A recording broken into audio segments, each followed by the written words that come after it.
जिले की हलचल। आकाशवाणी लखनऊ से प्रस्तुत है जिले की हलचल। आज सुनिए गोरखपुर और शामली जिलों की हलचल। पहले सुनते हैं गोरखपुर जिले की हलचल। आलेख और स्वर है गिरीश नारायण चौबे का। गोरखपुर जिले के रामगढ़ताल स्थित चंपा देवी पार्क में 10 जनवरी को गोरखपुर महोत्सव का शुभारंभ हुआ। पर्यटन मंत्री ने नेशनल बुक डिपो की प्रदर्शनी तथा विज्ञान प्रदर्शनी का फीता काटकर शुभारंभ किया तथा इसका अवलोकन भी किया। इस दौरान मुख्य अतिथि प्रदेश के पर्यटन मंत्री जयवीर सिंह ने कहा कि गोरच पीठ व संत कबीर की इस पावन धरती पर भव्य आयोजन हो रहा है। उन्होंने कहा कि मुख्यमंत्री योगी आदित्यनाथ के नेतृत्व में पिछले 8 सालों में उत्तर प्रदेश ने अपनी एक नई पहचान बनाई है। उन्होंने कहा कि सनातन धर्म को समाप्त करने तथा कमजोर करने के लिए विरोधियों ने काफी प्रयास किए थे, परंतु सनातन था, सनातन है और सनातन हमेशा रहेगा। महाकुंभ पर उन्होंने कहा कि 144 साल के बाद यह महाकुंभ आया है। यह आयोजन इतना बड़ा हो रहा है कि दुनिया इस पर रिसर्च करेगी। उन्होंने कहा कि मुख्यमंत्री के नेतृत्व में हम सभी आगे बढ़ रहे हैं। हर जिले में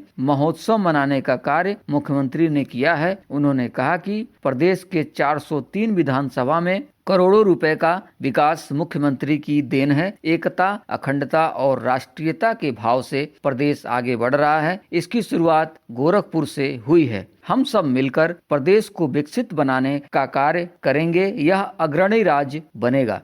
12 जनवरी को मुख्यमंत्री योगी आदित्यनाथ ने गोरखपुर महोत्सव का विधि पूर्वक समापन किया। मकर संक्रांति का महापर्व 14 जनवरी को धूमधाम से मनाया गया। इस अवसर पर गोरच पीठाधीश्वर एवं मुख्यमंत्री योगी आदित्यनाथ ने ब्रह्म मुहूर्त में 4 बजे गोरखनाथ मंदिर में नाथ पंथ की विशिष्ट परंपरा के अनुसार शिव अवतारी महायोगी गोरखनाथ को विधि विधान से आस्था की पवित्र खिचड़ी चढ़ाई। इस अवसर पर उन्होंने गुरु गोरखनाथ से लोक मंगल, सभी नागरिकों के सुखमय और समृद्धमय जीवन तथा राष्ट्र कल्याण की प्रार्थना की। मीडिया कर्मियों से बातचीत में सीएम ने कहा कि मकर संक्रांति भारत के पावन पर्व और त्योहारों की श्रृंखला में जगत पिता सूर्य के प्रति कृतज्ञता ज्ञापित करने का एक उत्सव है। पूरे देश के अंदर अलग अलग नामों और स्वरूपों से आज सनातन धर्मावलंबी पूरी श्रद्धा के साथ इस आयोजन के साथ जुड़ते हैं। मुख्यमंत्री योगी आदित्यनाथ ने कहा कि देश के अंदर उत्तर हो, दक्षिण हो, पूरब हो या पश्चिम हो, अलग अलग नाम और रूपों में मकर संक्रांति पर्व को लोग मनाते हैं तथा उत्सव के साथ जुड़ते हैं। यह उत्सव भारत की सनातन धर्म की परंपरा में आनंद के क्षणों को एकजुटता और एकता के साथ आयोजित करने तथा अपनी खुशी के साथ पूरे समाज को जोड़ने का विशिष्ट और विराट आयोजन है। उन्होंने कहा कि पूरब के असम में बिहू के रूप में, पंजाब में लोहड़ी के रूप में, सुदूर दक्षिण में पोंगल के रूप में, बंगाल व महाराष्ट्र में तिलवा संक्रांति के रूप में तथा उत्तर भारत में खिचड़ी संक्रांति के रूप में इस महापर्व को श्रद्धालु जन आयोजित करते हैं। मकर संक्रांति की बधाई देने के साथ ही मुख्यमंत्री योगी आदित्यनाथ ने संतों, श्रद्धालुओं तथा प्रयागराज महाकुंभ के पहले अमृत स्नान की भी बधाई और शुभकामनाएं दी। उन्होंने कहा कि एक तरफ भगवान गोरखनाथ की पावन तपस्या पर आस्था की खिचड़ी चढ़ाई जा रही है, तो दूसरी ओर इस सदी का पहला महाकुंभ तीर्थपति प्रयागराज में प्रारंभ हो चुका है।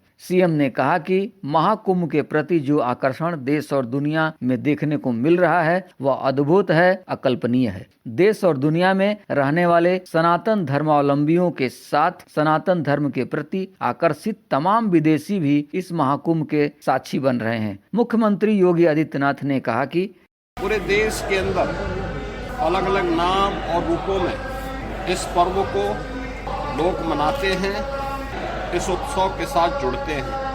उत्सव भारत की सनातन धर्म की परंपरा में आनंद के क्षणों को एकजुटता के साथ, एकता के साथ आयोजित करने, अपनी खुशी के साथ पूरे समाज की खुशी को जोड़ने का एक सशक्त माध्यम रहा है। मुख्यमंत्री योगी आदित्यनाथ ने 20 जनवरी को शहीद अशफाक उल्ला खां प्राणी उद्यान में हाथी रेस्क्यू सेंटर का उद्घाटन किया। साथ ही तितली उद्यान का लोकार्पण और कॉफी टेबल बुक का विमोचन भी किया। सीएम ने कहा कि 121 एकड़ क्षेत्रफल में फैले इस प्राणी उद्यान में हर तरह के 350 से अधिक प्राणी, पशु पक्षी आदि हैं।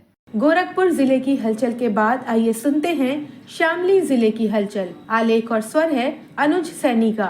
शामली के जिलाधिकारी अरविंद कुमार चौहान ने प्रधानमंत्री सूर्य घर मुफ्त बिजली योजना का लाभ अधिक से अधिक लाभार्थियों को दिलाने के लिए यूपी नेडा व विद्युत अधिकारियों को निर्देशित किया है। शामली में आयोजित समीक्षा बैठक में डीएम ने कहा कि शिविर लगाकर लोगों को जागरूक किया जाए।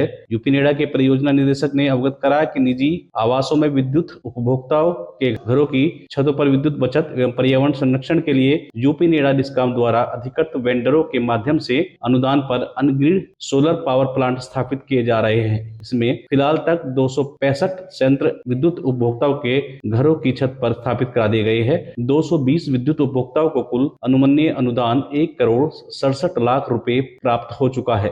शेष लाभार्थियों को अनुदान उपलब्ध कराने की कार्यवाही प्रगति पर है। जिलाधिकारी ने जिला अग्रणी बैंक प्रबंधक शामली को लोन में आ रही समस्याओं का निराकरण करते हुए बैंक लोन सरलीकरण के निर्देश दिए। साथ ही सीडीओ की अध्यक्षता में बैंक प्रबंधकों की बैठक कराने व सरकारी अर्ध सरकारी भवनों पर संचालित सोलर रूफटॉप योजना के तहत विभागों को चिन्हित कर प्रस्ताव व सूची उपलब्ध कराने के निर्देश दिए। शामली समेत प्रदेश भर में कृषि विभाग की चल रही सरकारी योजनाओं का लाभ पाने के लिए फार्मर रजिस्ट्री को अनिवार्य कर दिया गया है। इसके लिए जिले के किसानों की फार्मर रजिस्ट्री बनवाई जा रही है। 1.31 लाख किसानों में कुल 37,000 किसानों ने आईडी बनवाई है। आगामी 31 जनवरी तक फार्मर आईडी नहीं बनवाई गई तो 19वीं किसान सम्मान निधि की किस्त से वंचित रहना पड़ सकता है।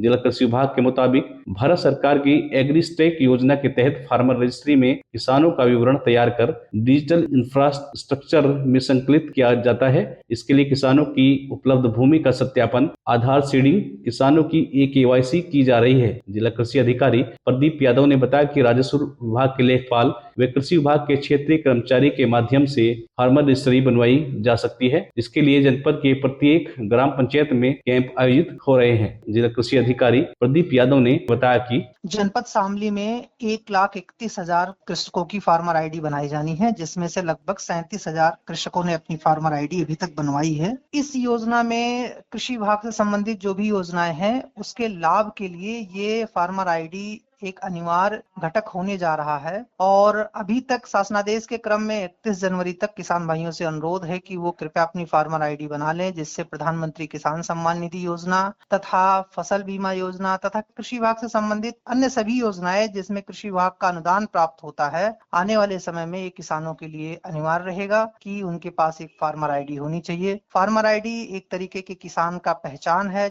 शामली जिले में स्वास्थ्य महकमा लक्ष्य से काफी अधिक आयुष्मान कार्ड बना चुका है। जिले को मिले लक्ष्य के सापेक्ष 1 लाख से अधिक कार्ड बन चुके हैं। वहीं 70+ के बुजुर्गों के कार्ड भी लगातार बनाए जा रहे हैं। जिले में 70 वर्ष वयस के अधिक के करीब 56,000 लोग हैं। इनमें से अभी तक महज 5,000 आयुष्मान कार्ड ही बने हैं। सीएमओ डॉक्टर अनिल कुमार ने बताया कि प्रधानमंत्री नरेंद्र मोदी सरकार की महत्वाकांक्षी आयुष्मान भारत प्रधानमंत्री जन आरोग्य योजना के तहत जनपद में 2,94,753 आयुष्मान कार्ड का लक्ष्य निर्धारित किया गया है। इसके बाद जिले में तेजी से आयुष्मान कार्ड बनाने का कार्य शुरू किया गया। कई बार सरकार की ओर से अलग अलग योजनाओं में लाभार्थियों के आयुष्मान कार्ड बनाने के आदेश जारी किए, जिसके बाद जिले में अंत्योदय पात्र गृहस्थी में 6 सदस्यीय बीपीएल मान्यता प्राप्त पत्रकारों समेत अनेक योजनाओं के तहत लक्ष्य से अधिक 3,93,000 आयुष्मान कार्ड निर्माण हो चुके हैं। उन्होंने बताया कि आयुष्मान कार्ड योजना के शुरुआती दौर से शामली जनपद पहले स्थान पर रहा है, लेकिन 2024 से तीसरे स्थान पर पहुंच गया है। हालांकि आयुष्मान कार्ड बनाने में फिलहाल शामली मंडल में तो पहले स्थान पर है। शामली में यूपी बोर्ड परीक्षा देने वाले छात्र छात्राओं की समस्याओं का समाधान करने को विभाग की ओर से हेल्प डेस्क का गठन किया गया, जिसमें सभी विषय के शिक्षक मौजूद रहेंगे। परीक्षार्थी घर बैठे भी फोन पर बातचीत कर उनसे बातचीत कर सकते हैं। जिला विद्यालय निरीक्षक JS साके ने बताया कि शासन के आदेश पर आगामी यूपी बोर्ड परीक्षा को देखते हुए शहर के RK इंटर कॉलेज में हेल्प डेस्क का शुभारंभ किया गया है। इसमें सभी विषयों के शिक्षक मौजूद रहेंगे। उन्होंने बताया कि छात्र छात्राएं हेल्प डेस्क पर पहुंचकर शिक्षकों से शिक्षा संबंधित कुछ भी सवाल पूछ सकते हैं।